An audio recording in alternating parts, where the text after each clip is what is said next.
I love you.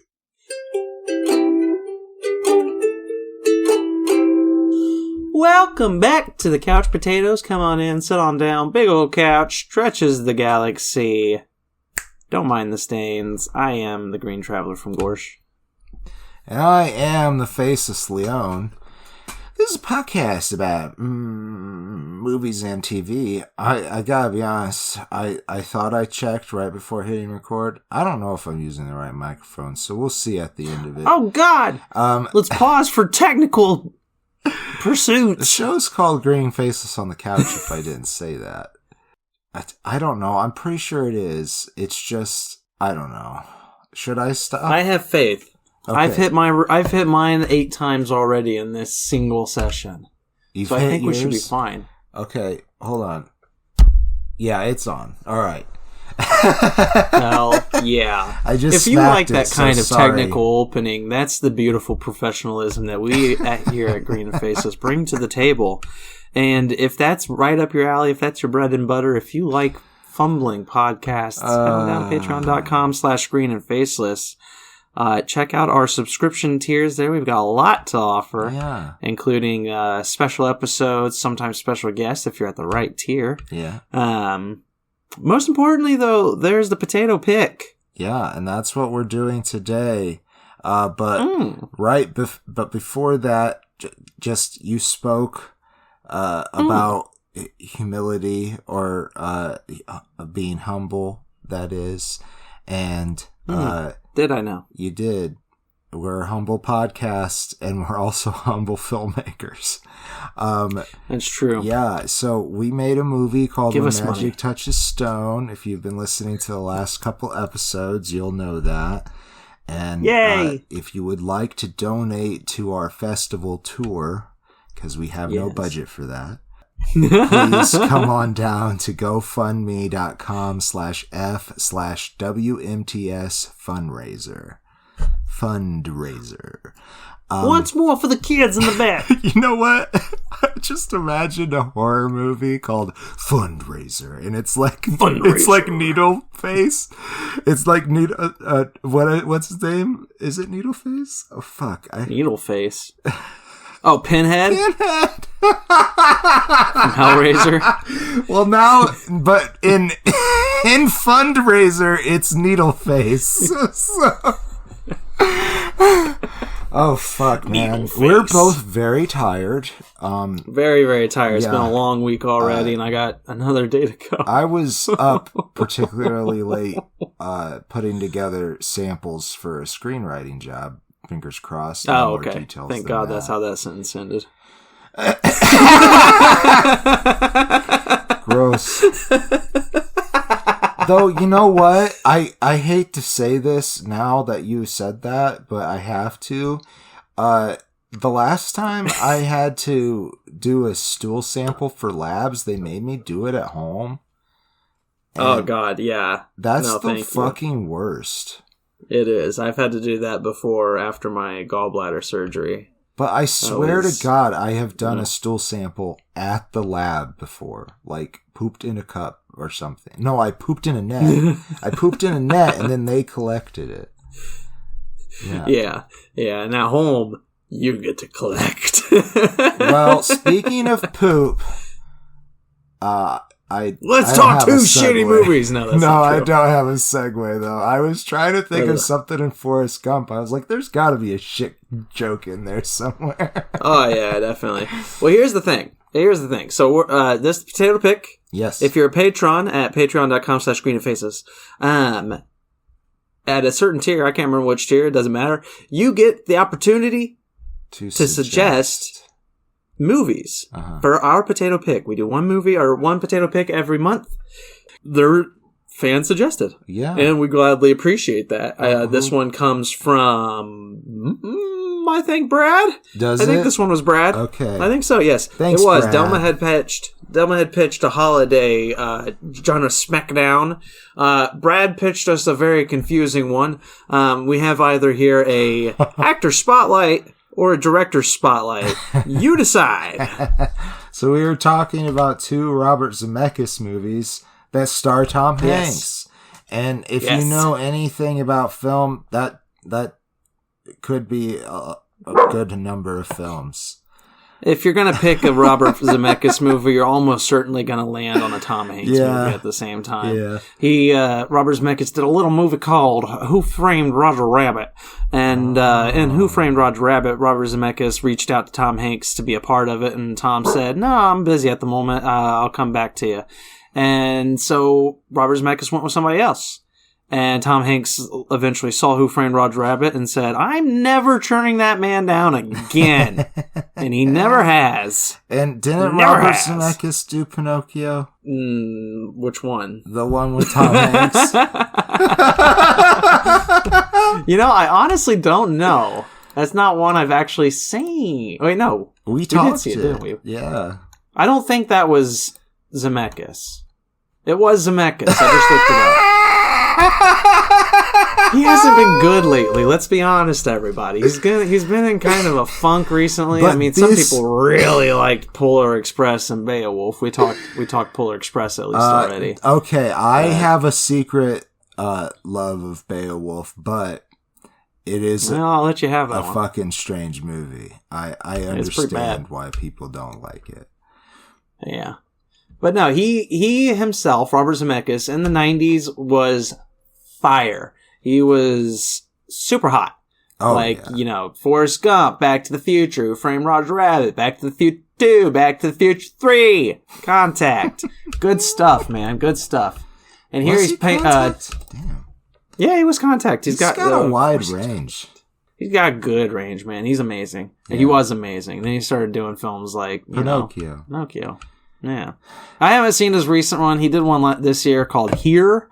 Very interesting movie starring Tom Hanks. And you know what? Sometimes directors have to do movies they don't want to do in order to do movies they want to do. And hey, maybe here, that might be the situation, yeah. I would hate to think that Robert Zemeckis is still at that level. But he's not, otherwise he would have done a Marvel movie by now. That's just so how it goes. They're like, "Hey, I got a great idea," and everybody's like, "Man, I won't make money. I'll do Iron Man 7. All right, now we're talking. You can do Iron Man 7. Tony's we'll let you back do Fuck the Dog again. This time he's Japanese. Oh no! No, we're talking, first up here, we're talking Forrest Gump. Forrest Gump. Maybe you've heard of him. And my segue into Forrest Gump is that the movie that Robert Zemeckis just recently did here, again, stars Tom Hanks, also stars Robin Wright. We have a little Forrest Gump, that's wonderful. What do you call that? Get together? It's a reunion. Reunion, thank you. I was like, rehearsal. My brain kept saying rehearsal. I'm like, it's not rehearsal, brain. We're really tired, guys. We're really tired. The beautiful, the amazing Forrest Gump, written by Eric Roth. Like, you couldn't expect a better movie to come from individuals like Robert Zemeckis and Eric Roth. Eric Roth is also just a phenomenal writer. Recently, he worked on Dune. He's worked on, not much Dune Part 2. I don't think he was part of Part 2, but he did, like, The Curious Case of Benjamin Button. Oh, yeah, that's an interesting one. What's the Bradley Cooper, Lady Gaga movie? He did that one. Oh, really? I thought... Star is Born. A Star is Born. I thought that Bradley Cooper... He wrote. Oh, he wrote for it. Okay, gotcha.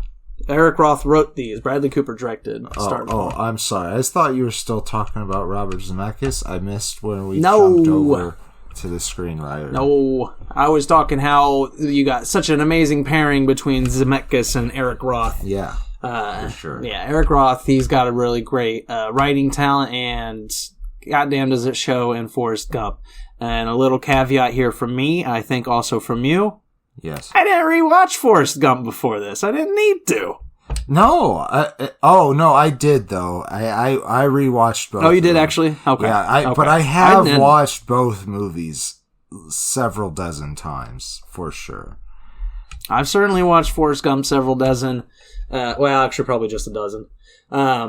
Castaway, the other movie we're talking about today, I've probably seen it maybe like 6 or 7 times. I was like, man, what did we talk about fucking Robin Wright in? And it was either, I'm guessing it was Justice League or Wonder Woman 1984, where she plays General Antiope. Yeah, we talked about her in the Wonder Woman movie. Yeah. Besides that, haven't we done Forrest Gump before? It's very possible. I'm not saying that we shouldn't, we can't repeat. We have repeat before, but usually I like to include, what we said before.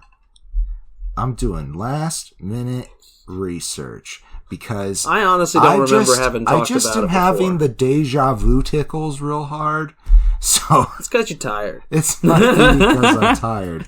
But I was just going to search real quick because I forgot I'm using different headphones and my phone went flying.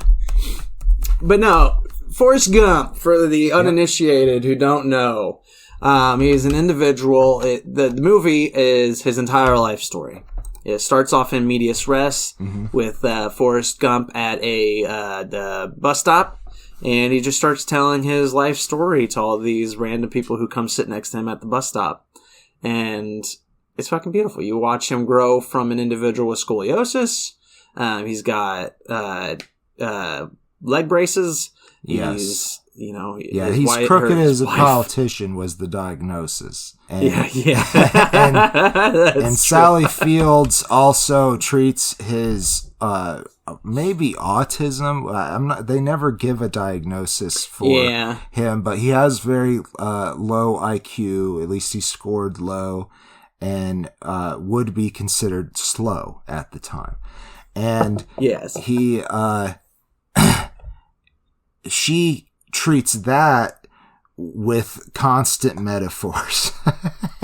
And that is how Forrest understands the world. And it's beautiful. It's really beautiful. It's everybody knows the life's like a box of chocolates. Yeah.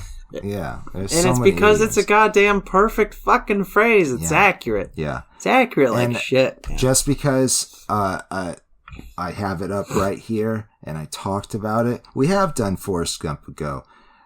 Oh, nice. Forrest Gump ago. We have done Forrest Gump ago, and we did it back in April, don't you know? This year? No, it was in 2020. Oh, okay. That was like babies. It was. We were babies. It was a potato pick. This is the second actor spotlight for Tom Hanks that we've done. Oh, hell yeah. We did a beautiful Congrats, day Tom. in the neighborhood. So we could title this a Robert Zemeckis one if we want. Hey, by all means, I think we've also done a Robert Zemeckis one. We did Contact versus something else. Was that? That might not have been Robert Zemeckis, though. Okay, yeah, I don't know. That was Contact versus like Close Encounters, I think. I think it was. Well, I got a message, but I'm just going crazy. Forrest Gump. Poor little, poor little Forrest. Yeah, he's got his braced legs. Kids are making fun of him. He doesn't really, care.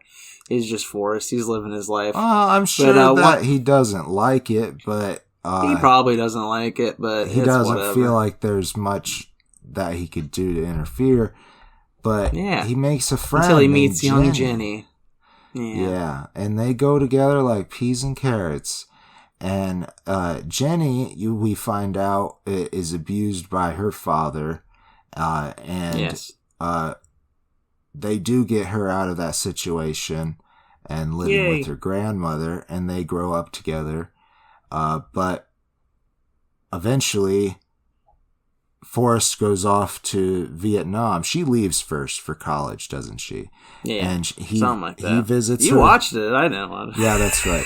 She goes off to college and gets kicked out because she posed for Playboy in her school jersey. Yeah, she did. And dirty little Robin Wright. I thought I could drink some water. Oh, yeah, no, you can't do that around here. We don't have time for that. No, eventually he ends up going to... Does he go to school before he goes to... yeah, he's definitely got to go to school. Oh, yeah, right? That's right. He becomes a football star because he can run. Yeah. There's a classic scene where he runs out of his braces. And he's a football star. Forrest! I think because we have talked Forrest Gump before, and it is probably the most well-known movie in the goddamn fucking world, that we can... I disagree, man. I think that we can fast forward a little bit, or even just not talk about the plot at all, and just start talking about Tom's performance. Let's talk about Tom's performance. Yeah. It's fucking brilliant, man. It is. And we could also, at the same time, talk about Robert Zemeckis' directing, because both are fucking brilliant. Yeah. I mean, you're handed this script that's already golden. I'm sure you read the script and you're just like, all right, a lot of actors are like, I get this. Not a lot of actors get it like Tom Hanks does. Motherfucker, at least prime Tom Hanks, like 90s, 2000s Tom Hanks. Nowadays, I will say he definitely just comes across as Tom Hanks. Sure. Except in the Beautiful Day in the Neighborhood, that was one where he definitely started feeling, he didn't feel much like Tom Hanks. He did a good job in that. He's still an amazing actor today, but you see his face and you're just like, that's Tom Hanks. That's Tom Hanks, yeah. He's unmistakable. Yeah. This movie is really what kind of made him that Oscar/steady actor person in Hollywood. He was a comedian, really, before this, with movies like... Was this after Splash, Philadelphia or before Philadelphia? And I don't know about Philadelphia, actually. Let's see here, because, I mean, this movie was just so goddamn popular. No, this definitely, if he wasn't already a household name, this immediately made him one. Was the year before. Gotcha. Which, yes, I have not seen that. But that was the same year as Sleepers You haven't seen?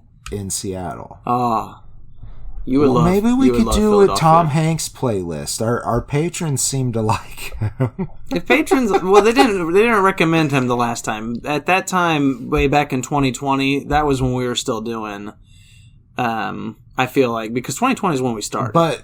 We started... No, we started... Yeah, but it was 2022. Did I say 2020? It was 2022. You did say 2020. Okay, never mind then. Never mind. We'll cut it all! Sheriff Woody. We're talking Toy Story here today. Oh my god, this podcast is such a mess. Why do you listen? We love you. Why do you listen? But no, as Forrest, he what I was saying was like, you see him now, you think that's just Tom Hanks. Right.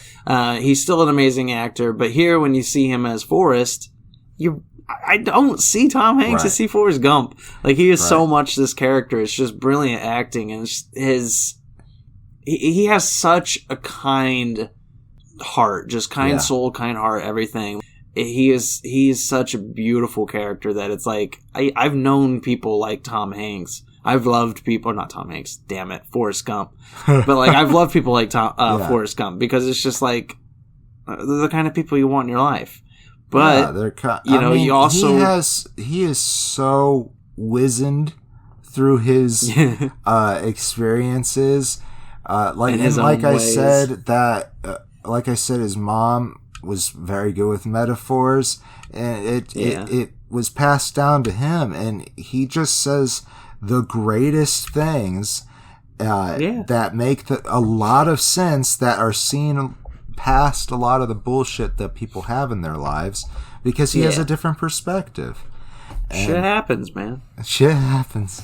That happens.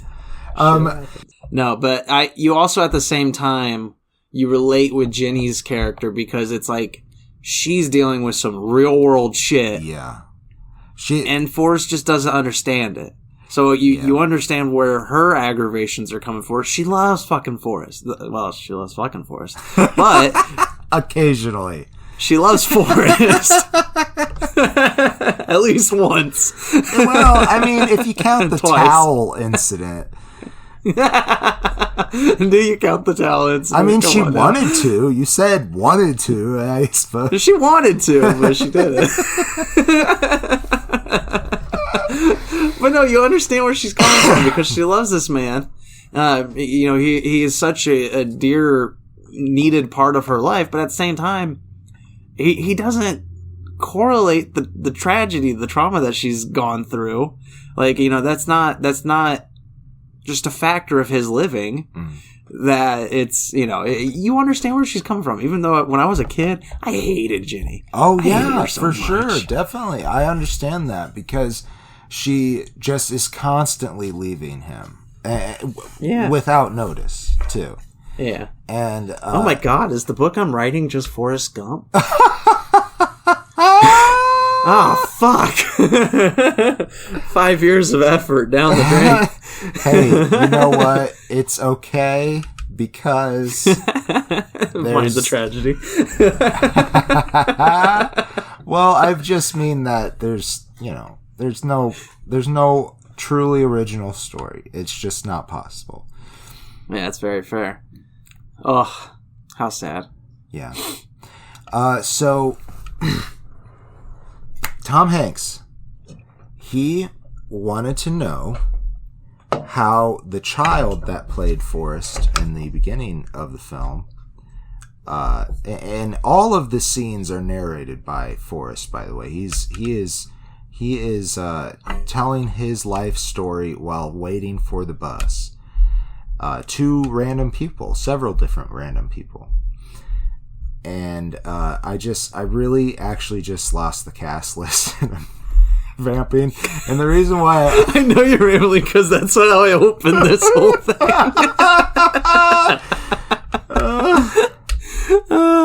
Okay, I did find the cast list. Oh boy. Where is Kid Gump? Kid Gump. I do think this might be the only thing. Michael Connor Humphreys. Is that right? Yeah. Okay. I didn't find it on this list still. Because I'm on the castaway list, god damn it. Where's Kid Gump? I can only find Wilson. God damn it.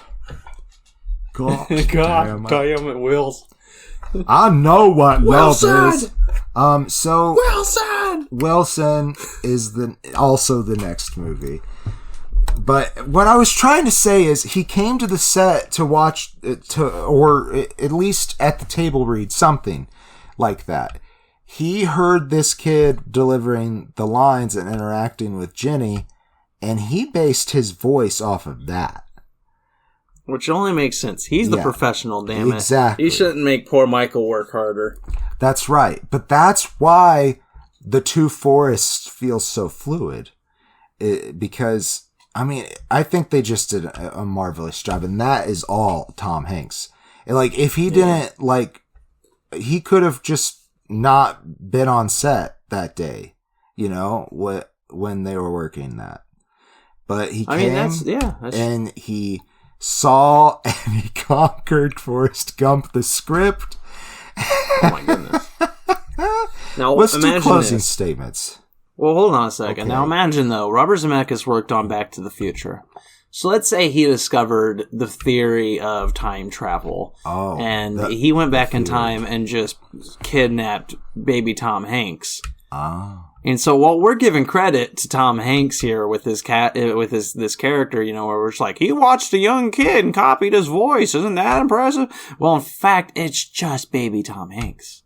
There's no Wikipedia photo for Michael Connor Humphreys. What you're saying is that Tom Hanks, the celebrity, is just putting on a persona, and he really is Forrest Gump, is what you're saying. Jesus, I wasn't even thinking about that. That's how good of an actor he is. Dude. Tom Hanks is such a good actor, he made the earth flat. Whoa! Closing statement. It's fucking phenomenal, man. It's one of the best movies ever made. Yes. Gary Sinise, we didn't even mention him, but we probably mentioned him the last time we talked this movie. He's fucking phenomenal as Lieutenant Dan, really good. And you know, I don't even know if we said it, but Forrest goes to Vietnam. He meets a lot of people there. He meets Bubba, played by McKelty Williamson.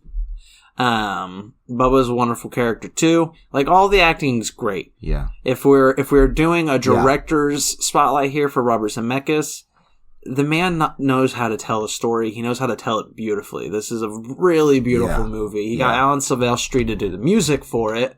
Like, it's everything in the 90s that you fucking want, you know, tossed into the very right movie.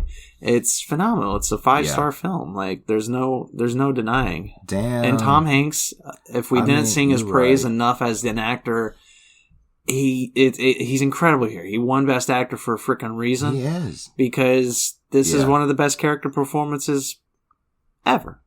Oh, for sure. Yeah. And like I said, probably the best goddamn movie known ever. And you know what? I'll just say it. I'm pretty sure Tom Hanks isn't a method actor. No, I don't think so. You don't have to be a method actor. Let's let method acting actually go. It kind of... You know, there is some very toxic practices in what people would call method. But what it started out as is fine. It just got... I mean, I'm a theater It's gotten out of major, hand. so, like, I know the history about it a little bit. Out of hand. But looking at you, Christian Bale. Once the original teacher died, it fell into different hands. Christian Bale, just wear a fat suit. Got weird. Come on, man. Yeah. What's wrong with you? That's not good for your body. We want you to live to be 80. I have some really good Grandpa Bale ideas. I need you to get there. He keeps fluctuating his weight like this. Okay, I do also very much like this film. And I think so far the only Two-Face film has been Lord of the Rings, Fellowship of the Ring. Nice. But I do think that Forrest Gump deserves Two Faces. It's a good movie. It's a conniving and piece of his shit. performance is excellent. So now I think we're gonna have a soda pop. I don't know what that was. Yeah, I think I was about to do a trademarked sound and force myself to stop halfway through. I started, and then I almost finished it for you. All right, we'll be right back. Won't, but you'll be here. I love you. And maybe we should do our closing statements. I do actually want to say, I don't want to spoil the ending. I don't want to spoil why Jindy's contacting him, because that is, you know, as history comes closer to the 1990s when this film came out. Right. That's when, you know, when you get to the bus stop, and I don't want to spoil it, but I do want to say, like, his first reaction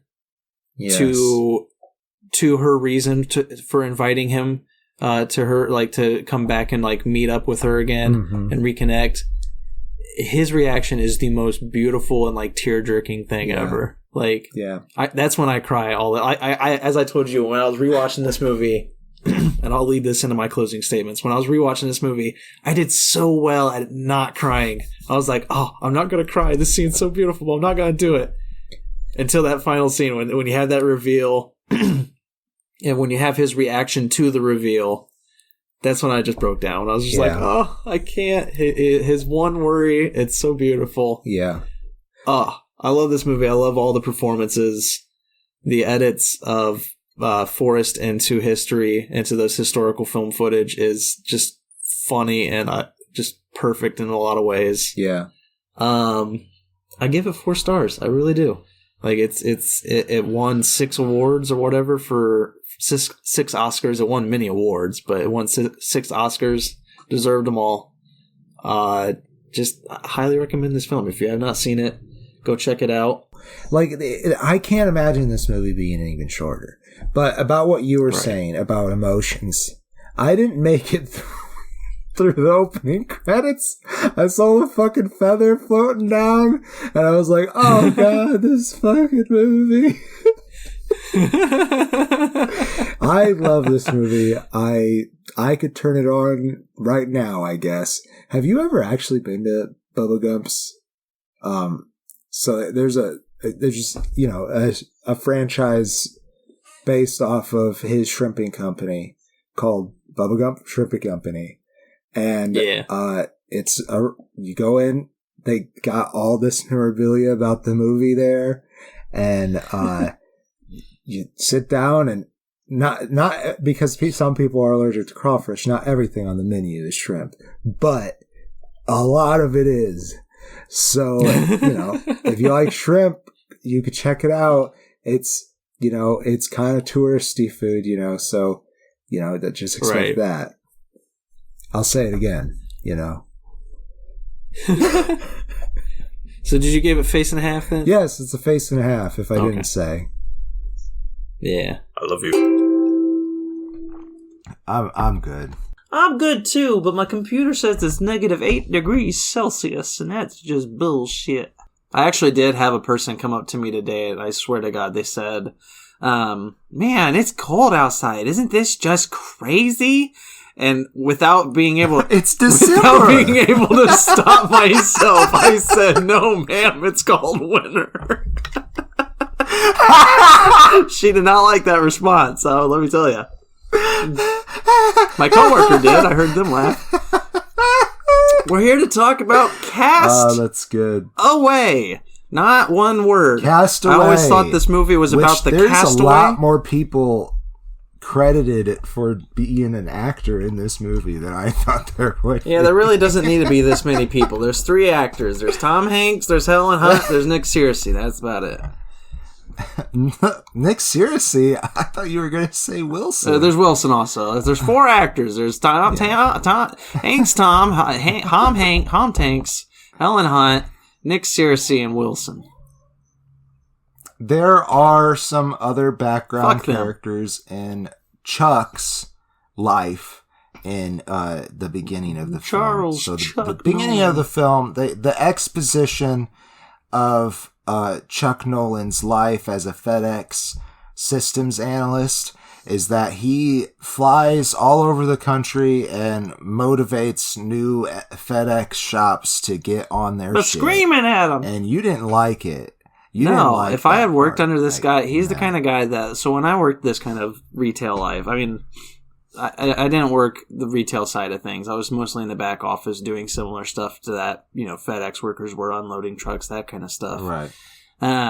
Right. I mean, there's a lot more to FedEx. Please don't come at me for that shit. Warehouse. Jesus Christ. Warehouse Thank work. You. If this kind of guy came into... Did you just thank Jesus Christ? I'm so surprised. Thank you. Praise be.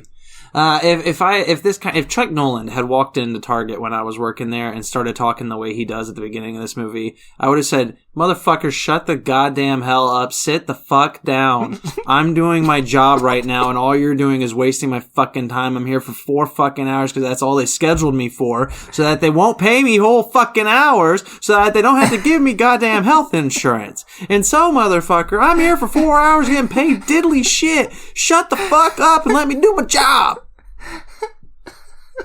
20 minutes. It takes way too long to get to the island. You spend 20 to 25 minutes exploring Chuck Nolan's life. FedEx analyst. Nobody cares. This movie's 2 hours and 20 minutes long. I do agree. The beginning could have some. You cuts. open up straight off right at the airport. Him proposing to his wife. No, him proposing to his I wife. don't think so. I don't think so. There's stuff that's worth keeping. That is, good for the plot to at least make the ending make sense. But the ending's also overlong. He gets off the island. I hit the button. There's 30 minutes left. What the fuck? Okay, I'm gonna say that maybe there are 10 minutes on either side that could be cut. Thank you. So, in the beginning, what I think we need the artist sending the package. The package is an important symbol through the film. What the symbol actually means, I'm actually not sure. But it is... it is in it throughout the entire It's just film. one person's trash is another man's treasure. Okay. It also had artwork on it. But that package is our original protagonist as well. And yes. that gets sent to Russia, where he is, and then somehow ends up on the same plane from Tennessee to Malaysia that he's on. But anyhow, I think it is important that we get the package at first. And then, of course, we want to meet Helen Hunt at first because she is his motivation to stay Exactly. alive. And you meet her at the airport when he proposes, and she is initially shot. Thanksgiving. I think him being at work, explaining that why he would leave. Okay, I guess it didn't have to be Thanksgiving or Christmas or whatever fair. it was. No, I know where you're coming from. That's fair. They can have an argument at the airport. You're literally leaving right now to go to fucking Malaysia, and it's goddamn Thanksgiving. Yeah, and what the hell? And then to shut her up, the jerk proposed. All right, bitch. All right, here's my ring. He's an asshole. Fucking Chuck. When he gets to the island, when you're on the airplane, that's when this movie really gets exciting for me. Once it actually kicks under, it's great. So good. I mean, it's terrifying. It's terrifying. The crash is oh my great. God. No, literally seeing, I mean, I know it's been done in other movies and everything, but like, Robert Zemeckis, if this is a director's spotlight, Robert Zemeckis knows how to get a good shot of like a traumatic scene. So it's like, again, Contact. I've said this many times in the podcast.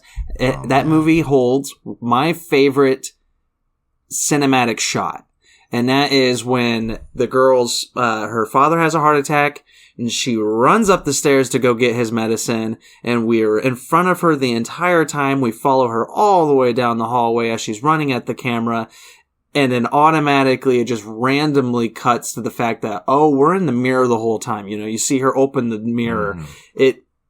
Just look at the mirror scene in Contact. Every single time I watch that, I'm just like, when I was a kid watching that movie, I was just like, oh my God, that's the kind of cinema I want to make. I want to make things that are going to, they're going to be so goddamn mind-blowing that you don't even realize your mind's just been blown. Because people watching that are just like, yeah, that's simple. I don't understand what's pretty cool about that. You don't understand what's cool about that? Okay, we don't have the same mind. That's fine.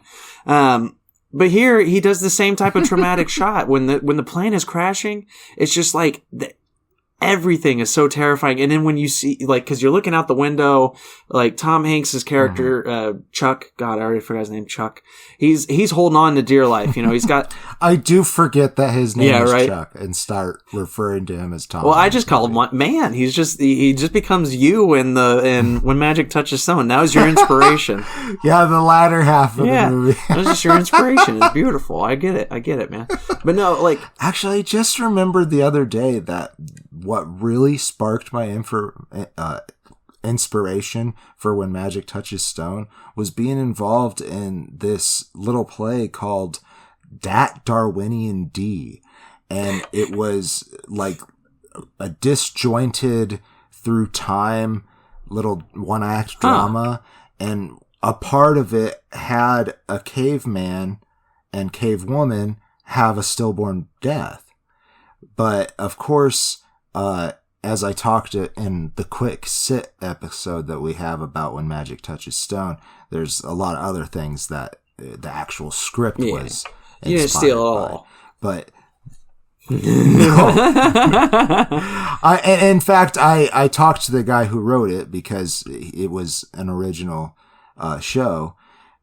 He said that I could say that this was inspired by that. And my original script had that on the He was like, Jesus Christ, you wrote a short about a stillborn cave death? Yeah, man, you can say it was you wrote it first. I guess you could say it was inspired by me. No, like, okay, so Chuck is hanging on for dear life, right? He's got his hand wedged into that little strap that's in the cargo planes. I don't know how to describe it, but he's holding on for dear life, and you're looking out the front window of that plane as it's going down. It's just clouds everywhere, and it's at nighttime, so you can't see shit. It's all dark. But when you see the fucking waves for the first time, that's terrifying. I have nightmares about, like, in my dreams, like, if I'm, like, flying, I have nightmares about that. Like, that's the kind of image I see, is that water rising up to meet you that fast. It's just... Zemeckis handles tragedy well. It's scary. Man. That whole scene is frightening, even afterwards, because your heart's pounding and you have no breath. Yeah, and that poor guy that is like, Chuck, you gotta get down right now. Like, why did you stand up? Dumbass. But it's great because, like, you know, people don't make the right decisions when they're panicked. And it just makes so much sense and works so well. And, you know, also, like, they were off course, another story thing. They were off course because they were trying to avoid the storm. Dumb. Yeah, so... Storm was like, oh, are you trying to get around me? Please. I'm nature, bitch. I'm nature, but I was on a baby lake. It was, Little Lake Monroe down here. And there was a big storm. That's a baby lake? It's tiny as fuck. It's not that big of a lake. Come on. I mean, it's not like a great lake. It's not a great lake. I mean, it's a fine lake. It's a beautiful... We have the best lakes. No, it's a beautiful mid-sized lake. It's a mid-sized lake. It's huge. No, it's got a center council, and there's a tower in the middle. It's been dammed. No, I was on we were in the middle of the lake. Nice little boat ride with me and my family when a tornado landed nearby. Caused a bit of an uproar, and we were pretty much in the middle of this lake during the middle of this giant fucking storm with a tornado in it. We didn't know there was a tornado at the time, but there was lightning actively striking the water all around us, and we were all petrified. So I kind of, to a very slight extent, know what Chuck is going through after that plane crashes. Very slight extent. I had a boat under me with a little bit of a tarp overhead. I was cold, but I wasn't, like, actually in the water being pelted by all this stuff. Right. But I have a similar situation as well. My father took us to my father. He took me to Canada. For a fishing expedition. Were you smoking cigars? In a cabin with... No, I was only 13 at the time. Legally, no. Though I did find a dirty joke book and memorized a lot of them. Yeah. And didn't tell him. So, anyhow, on our way to the cabin... this is how I'm choosing to tell the story. I'm not sure if the events are correct. We are driving towards the cabin, and a storm starts. It's like our initial time going to the cabin. A storm hits all of a sudden, and we have a 10 horsepower motor on this big iron tub of a fishing John boat. And he... is going as fast as he can, but the water's super choppy. And he's like, son, I think you should keep your head down, try to avoid this lightning. And then he looked around at the iron tub. Not that will help.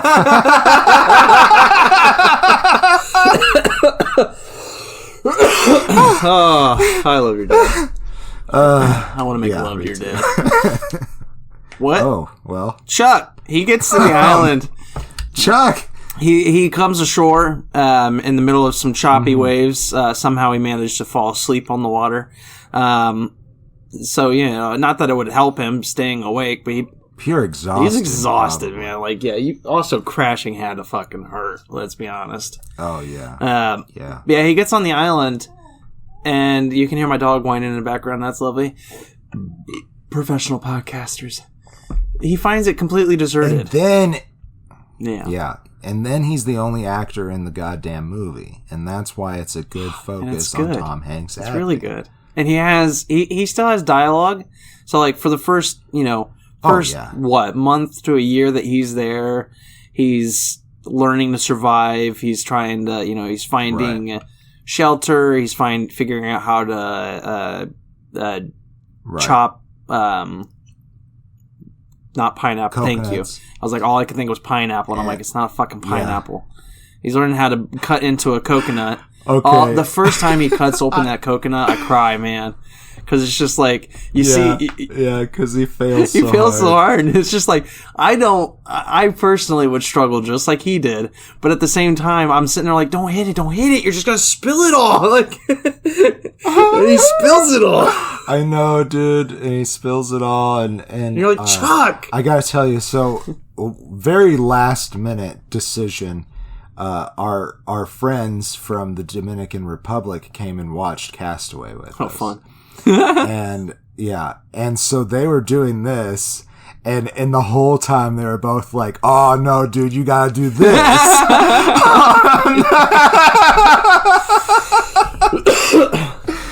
It was wonderful to watch that movie with them, actually, and they really enjoyed it. Yeah, I mean, when he's on the island, it's phenomenal because he's just learning to live. He's learning to survive. He's trying to do the math. He discovers a volleyball that washes up on shore from the wreckage, and well, so first there's something I wanted to mention about that story wise, is that he waits to open up the packages that he finds. Because he is a FedEx man through and through, and he's going to deliver these packages. God, I would not have cared. And I said to our friends, because they were like, "Why is he doing this? Why isn't he opening up the packages?" And I'm like, "He's following his program." It's true. No, I would not have cared. I think that's a really good part of the story, though, because it shows how much he has to change and how quickly. Yeah. And then of course there's a 4-year break. Yeah. And you come back and he's all shriveled and leathered and bearded and big old beard, bemaned. And then he finds the outside of a porta potty, washes up on shore. That's right. That's how he gets off. Yeah, and he's just like, and unlike the rest of the world, off of the island. A piece of porta potty washes ashore, and like most people in the rest of the world will be like, good, first outside experience I've ever had on this fucking island. Of course, it's shit related, and but he sees it as goddamn savior. He's just like, poop. Yeah. I mean, it's not poop. It's it's plastic, but he's just like, yes, it's been cleaned by the way. Yes, multiple of salty waves. Yeah, salt water with all the fish feces and jizz in it. Yeah, I'm telling you that it would have come. The fish certainly did. Excuse me. All inside that ocean water. Shut up. Okay. So the packages, anyways, because you were bringing up the only other character on the island. Yeah, Wilson. He finally opens up the packages, and one of them is a volleyball, and he's cut his hand. Cuts his hand at some point, grabs the volleyball and throws it. Yeah, he's trying to make fire. And he realizes that his handprint kind of looks like a face. Yeah. And so he starts talking to it while he's trying to make the fire. Yeah. And it becomes his dearest, closest friend. And the saddest part of the movie, probably. Oh my God, is. And you know that if this is a director spotlight and an actor spotlight, I mean either. Yeah. To make that so believable and so gut wrenching over a goddamn volleyball. Yeah. No, I agree with you. That's fucking great. But anyhow, he loses Wilson. Spoilers. Oh, I hate that so much. And it's awful. I would have just been like, fuck the goddamn raft. I'm saving Wilson. He'll help me float. So, I think... Oh, Jesus, I lost it. No, come back. It was good. Oh, yeah. When he loses it, right? He loses Wilson. And I think to myself, well, what the fuck was he going to do if Wilson made it? Hey, my name is Chuck. I survived on an island for years, and this is my best friend Wilson? Like... He would have tossed Wilson aside rather quickly. Let's be honest. Or at least put him on a shelf. Yeah, that's probably more accurate. He would have definitely put him on a shelf. Like, no, honestly, like, I've thought about this a lot. I think a lot of people have. If you find yourself on a deserted island and you learn how to survive, would you actively try to get back to society? My answer's clear. No. I'm single. I live alone. I have for many years. It's very depressing at times. I'm not going to deny that. And I'm sure if I was alone on an island, I would obviously have a lot of depressing moments. Right. I'd also have a lot of peaceful moments too. Yeah. I'd have a lot of peace. You don't have to worry about other people. The biggest worry sound very nice. would be disease. That's it. Oh, sure. Like, so, I mean, Tom getting Hanks, enough sustenance is important too. That's true. He figures out what he needs to do. Yeah. And, through very disgusting and gritty trials and there's this point where he's cleaning. It's when he's making Wilson. Yeah. He takes this little rag that he made out of his shirt, and he first wipes the sweat off of his forehead, then licks it, and then he goes to make his face, and then he licks it some more. Yeah. And our friends, they were like, "What? What is he doing?" And I said, "Well, it is his own blood." And they're like, "No, that doesn't make it better." Well, also, it's like if he's licking your sweat and everything, that's just salt. Like, you just kind of dehydrate yourself. He does need a little bit of that, but yeah, he mostly needs fresh water, and it's hard to come by. And there is this little tiny pool of fresh water. Yeah. That, like, it's been streaming down the wall. I would have honestly put my mouth up against the wall and drank that. But no. He decided he needed the minerals and put his face in this little pool and then passed out and burnt the batteries out on his flashlight. Oh, man. Yeah, who was he kidding? It was the flashlight wasn't going to make it that long anyways. But then he devises his own flashlight out of coconuts and makes a little radio with which he can contact the mainland.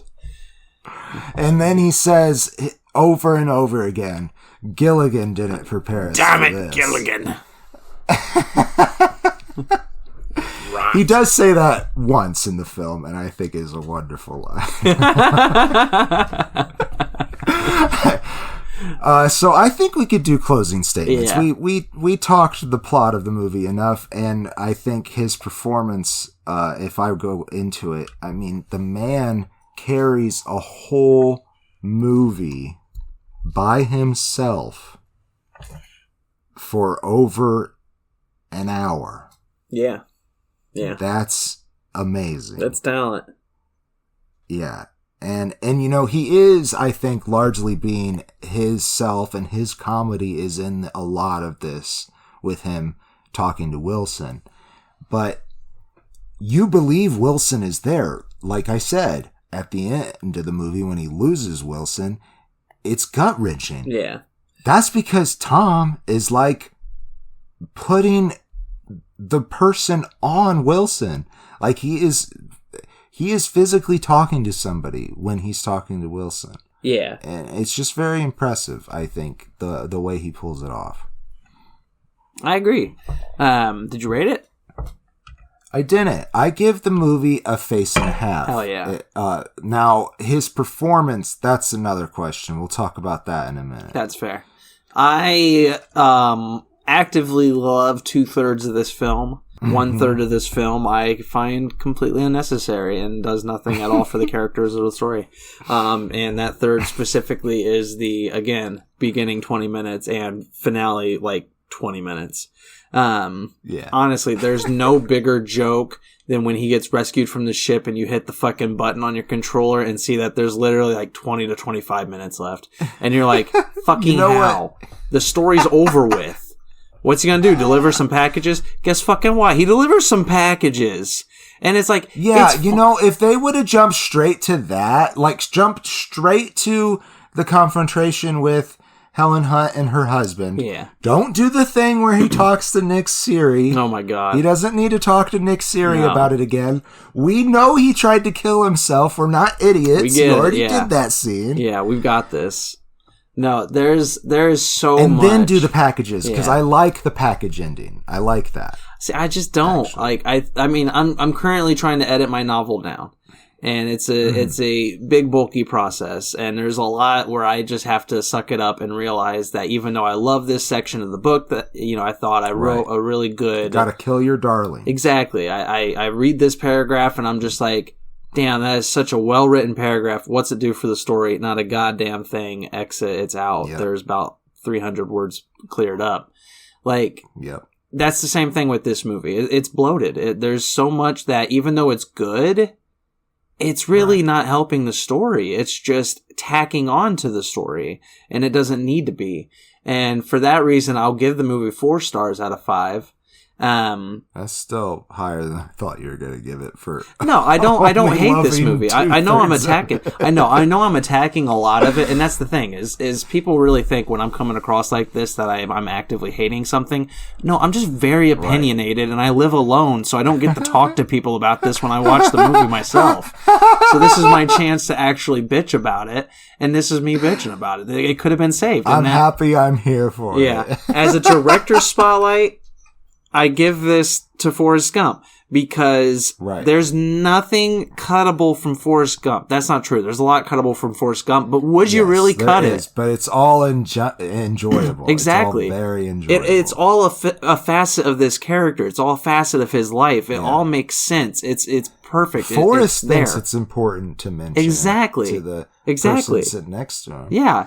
And they did cut a lot of it. He knew exactly what to cut. There's a lot that was on the cutting table in Forrest Gump. I'm sure you can look up the deleted scenes and everything. You can read the damn book. I'm sure there's a lot. Yeah, there's like 3 more Black Panther scenes. My good. They're amazing. But it's just like, I give the directing spotlight, if this was a director's spotlight, to Forrest Gump because Robert Zemeckis knew what was important for the story, and it shows. Here, it's a little bloated, and it definitely need to be cut down. And as a director, he has to make that decision to be like, okay, I know we did great here, and I know this is strong work. We don't need this. We don't need some of this. And then, if it's an actor spotlight, I agree with you that I think here in Castaway, you know, he carries a lot of weight and does an amazing job. I personally don't think he puts a persona on. Like, for me, I don't see Wilson as an actual... Chuck is Tom. No. I'm saying, like, I see what you're saying. When he's acting with Wilson, I'm not, like, you know, obviously, it's in his head. We all know that. Right. I'm seeing it more as not him casting this persona, but more just like, it's gut-wrenching when he loses Wilson. Not because Wilson's going away, but because I'm feeling his emotions of loss. You know, his emotions of uncertainty of where he's at right now. Right. Everything's destroying. To clarify, I don't personally care for Wilson. How dare you not care? You unsympathetic. I'll let you right into it. Evil. Gaslighting you all the way. No, I still give the actor spotlight to Forrest Gump as well because I don't know. There's just something about that character that's just perfect in all facets. You know, it all makes sense. And I love Chuck. I'm not going to say that I don't. I hate him in the beginning, but you know, that island changes him and it could change him for the better. We don't really get to know. I think he should have kept the beard when he left the island. I'm kind of upset that he shaved it off. He looks kind of ugly, in my opinion, in this movie. Yeah, he didn't have a tan line. Like, I don't understand. Well, yeah, they kind of filmed that stuff before they filmed the island stuff, but, you know, or after. It's very clear that certain parts of this movie were filmed at the same time and certain parts like, just they still had his sunpox his schmark. And, but it was, you know, very diminished. And we don't know how long he spent in, like, a hospital getting nourishment or whatever. Yeah. But... Hey, but maybe he's getting it on with the lady who drove down the road. Who knows? Oh, who knows? I kind of hope he is. But... I have to agree with you. If this is a director spotlight, it has to be Forrest Gump, because it's nearly a perfect movie, like you said.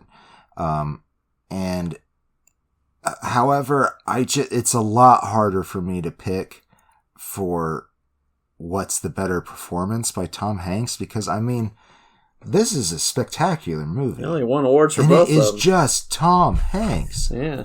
What? He won awards for both, you know? It's exactly. a hard decision here. I think just to give a little love Castaway's way, I will choose it for the better performance from Tom Hanks. Thanks, Brad and Delma, for this wonderful suggestion. I do love both of these movies. I think this is a good one. I think you really knocked it out of the ballpark. I'm really excited to see what our potatoes come up with next time in the new year. Oh my god. The new year's almost here. It's going to be 2025. It's going to be 2025. We're screwed. I'm the Green Traveler from Works. And I am the Faceless Leon. Safe travels, and say your prayers. Green and Faceless on the Couch is a proud production of Fiction Works 19. Are you a fan of the show? Feel free to contact us at greenandfacelessfans@gmail.com or visit our Patreon page at patreon.com/greenandfaceless. Don't forget to comment, like, and subscribe, or rate us on Apple Podcasts. Thank you so much for listening.